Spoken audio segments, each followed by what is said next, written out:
Good morning and welcome to the Daily Light Devotion. I hope all of you have had a wonderful Tuesday and looking forward to today. That is the 20th of August. Today we're going to look at Acts chapter 18, verses 17 to 23. And the devotion's title is Persevering and Strengthening the Work.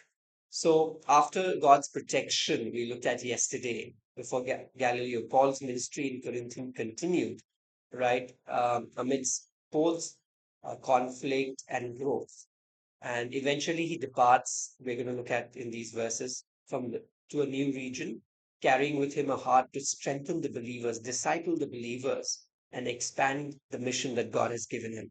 The past these It reminds us that the ministry is both about persevering through challenges and intentionally building the church wherever God leads us to. So, verse 17 says, Then all Greeks took Sosthenes, the ruler of synagogue, and beat him up before judgment seat. But Galileo took no notice of those things. In a surprising twist, violence turns towards Sosthenes instead of Paul. Yet Galileo remains indifferent, showing how human justice can fail. We need to rely on God's justice above, any human or human system, right? Earthly system may overlook injustice, but God sees and will act in his time. So verse 18 says, So Paul still remained a good while. Then he took leave of the brethren and sailed for Syria. And Priscilla and Aquila were with him. He had his hair cut off at Caesarea, for he had taken a vow. So Paul stayed long enough to finish his work, and then he entered a new season marked by personal commitment to God, um, which was a vow he made to God by cutting his hair. So we need to finish well and move on, right? We need to complete what God has called us to do, and God gives us a new place before we start, you know, start moving of once we finish work. So that's how God works. When He's giving us a mission, He opens one door, and from that door, when we are faithful, obedient, and following that door, He'll open the next door. And that's what we can see here in Paul's ministry and his life too, right? Verse 19 says, And he came to Ephesus, and he left them there, but he himself entered the synagogue and reasoned with the Jews. So even on the way to another destination, Paul took every opportunity to share the gospel. Um, we need to use open doors immediately. When God gives us an opportunity, we need to step into it without delay. Um, Verse 20 says, when they asked him to stay a longer time with them, he did not consent. So Paul recognized the importance of timing and priorities, right? Not every invitation was God's direction.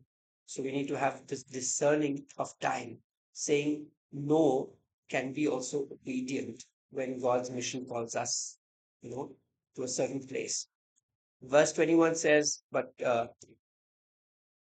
took leave of them, saying, I must by all means keep this coming feast in Jerusalem, but I will return again to you, God willing. And he sailed from Ephesus. So Paul's departure was not final. He left the door open for future ministry, trusting God's will. So we need to, what we see from here and what Paul did was, we need to commit future plans to God and trust Him. We need to maintain relationships, open and ministry connections alive under God's guidance, right? And verse 22 says, And when he had landed in Caesarea and gone up and greeted the church, he went down to Antioch. Paul returned to his sending church, reporting and reconnecting after his mission. We need to stay connected to our spiritual base for encouragement and strengthening. And that's what Paul was doing here. Verse 23, after he had spent some time there, he departed and went over to the region of Galatia and Phrygia in order to strengthen all the disciples. So Paul's mission was not just to plant churches, but to build up believers in their faith, disciple them. That's what Jesus said, go and make disciples. A lot of us think just preaching the gospel and bringing them to Christ is enough. That is the first step. That is the most important. But making strong believers is the mission that each one of us is given after preaching the gospel. Each one of us has to take that responsibility and mantle of reaching out and making sure that we disciple people. Without discipleship, it's going to be tough.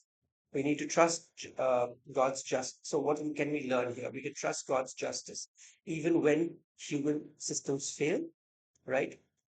We need to finish the assignment fully, right, before starting a new one.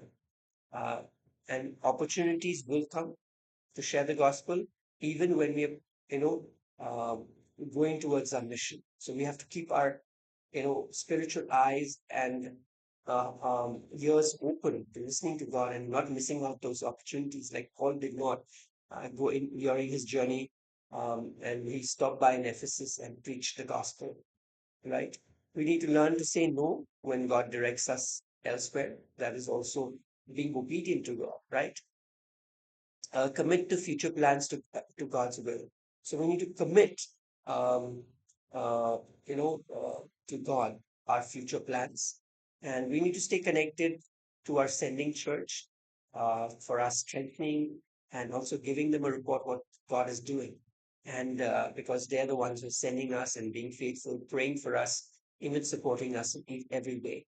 And finally, make strengthening believers a central part of our mission, that is making disciples. That is very important. And we cannot miss out on that message of strengthening and discipling people. If a church misses out on that and just preaches the gospel, we'll just have believers, we won't have disciples. And God has told us to make disciples, right? Walk in, their true calling, they have to be discipled, and we have to be discipled. So, what encouragement I want to leave you with is the Christian life is uh, is kind of a rhythm where we know when to stay, when to go, and when to return, all under God's direction. Whether we are in a season of finishing well, starting fresh, or strengthening others. So God is guiding our steps, right? He uses every journey, every relationship, and every decision to advance His mission, His kingdom. So that is what we is the crux of what we are learning. And I want to encourage you. God wants to be involved in our lives, your life, my life. But are we like, and that's really, there is true enjoyment in that. Wherever we are, in the marketplace, we are in our homes, with our neighbors. That's God's vision. He even cares about the little details. So have a blessed day. I will see you tomorrow.